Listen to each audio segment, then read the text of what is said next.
ಇನ್ನೊಂದು ಆರನೇ ಸುಳ್ಳು,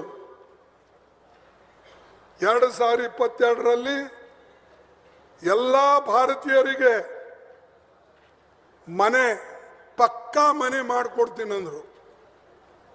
ಆ ಪಕ್ಕಾ ಮನೆಗಳು ಇನ್ನೂ ಅರ್ಧನೂ ಆಗಿಲ್ಲ. 7ನೇ ಸುಳ್ಳು, ರೈತರಿಗೆ ಅವ್ರ ಆಮದಾನಿ ಡಬಲ್ ಮಾಡ್ತೀನಿ ಅಂತ ಹೇಳಿದ್ರು. 2 ಪಟ್ಟು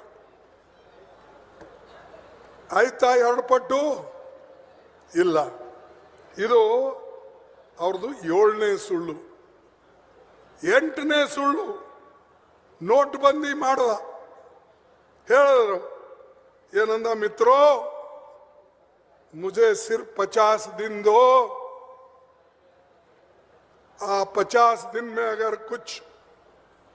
अगर मैं काम नहीं करूंगा तो मुझे किसी भी चौरास्ता पे ठहरा कर मार दो, खड़ा होकर मुझे सजा दे दो. ಇದು 8ನೇ ಸುಳ್ಳು. ಅರೆ, ಅದರಲ್ಲಿಂದೇನೂ ಲಾಭ ಆಗಲಿಲ್ಲ. ಬಡವರು ಹಣ ಹೋಯಿತು. ಎಷ್ಟೋ ಜನ ಪರೇಶಾನ್ ಆದರು.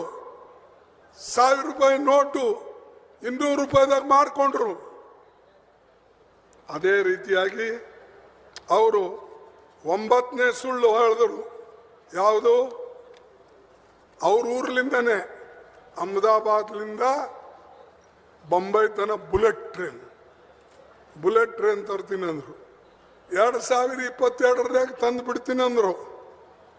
ಈಗ 2022 ಹೋಯ್ತು, ಈಗ 25 ಬಂದಿದೆ.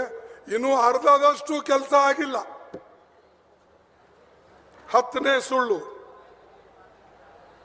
PM ಕಿಸಾನ್ ಯೋಜನಾ ಇದು ಮಾಡಿದ್ರು. ಇದರಿಂದ ಕೂಡ ರೈತರಿಗೆ ಲಾಭ ಆಗಲಿಲ್ಲ. 11ನೇ ಸುಳ್ಳು,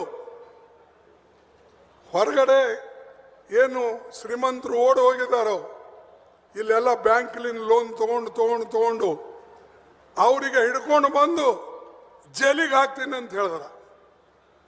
ಯಾರಿಗಾರ ತಂದು ಒಳಗೆ ಹಾಕಿದ್ರ? ಹಿಂಗೆ ಇವು 11 ವರ್ಷದಲ್ಲಿ ಮೋದಿ ಅವ್ರದ್ದು 11 ದೊಡ್ಡ ಸುಳ್ಳುಗಳು. ಇವು ಬಾಕಿವಂತೂ ಬಿಟ್ಬಿಡಿ, ಚಲ್ರೆ ಮೈ ಓ ಕರುಂಗ ಮೈ ಏ ಕರುಂಗ. ಈಗ ನಮ್ಮಲ್ಲೇ ರೈಲ್ವೆ ಬೋಗಿ ಇದೆ, ಅದನ್ನು ಮಾಡಿ ಅಂತ ನಾ ಪತ್ರ ಬರೆದೆ. ಎಷ್ಟು ದಿವಸ ಆಯ್ತು? ಎಲ್ಲರಿಗೂ ಬರೆದಿದ್ದೇನೆ, ರೈಲ್ವೆ ಮಿನಿಸ್ಟರ್ಗೆ, ಆಮೇಲೆ ಪ್ರಧಾನಮಂತ್ರಿಗೆ, ಎಲ್ಲರಿಗೂ ಕೂಡ ಬರೆದಿದ್ದೇವೆ. ಏನು ಪ್ರಯೋಜನ ಇಲ್ಲ. ಅದೇ ರೀತಿಯಾಗಿ ಯಾವ್ಯಾವ ಅವರು ಮಾತು ಕೊಟ್ಟಿದ್ರು, ನ್ಯಾಷನಲ್ ಹೈವೇದಿರಲಿ, ರೈಲ್ವೆದಿರಲಿ, ರೈಲ್ವೆ ಬೋಗಿದಿರಲಿ, ಇಂಥ ಎಲ್ಲ ಕೆಲಸಕ್ಕೆ ನಾವು ಬರೆದಿದ್ದೇವೆ. ಸಂದರ್ಭ ಬಂದಾಗ ಅದು ಪಾರ್ಲಿಮೆಂಟ್ನು ಕೂಡ ಮತ್ತು ನಾವು ಎತ್ತೇವೆ. ನಾನು ಯಾಕೆ ಈ ಮಾತು ಹೇಳ್ತೀನಿ ಅಂದರೆ, ಸುಳ್ಳಾಡಬಾರ್ದು. ಸುಳ್ಳಾಡಿದರೆ ಮತ್ತೆ ನಿಮಗೆ ಯಾರೂ ನಂಬೋದಿಲ್ಲ.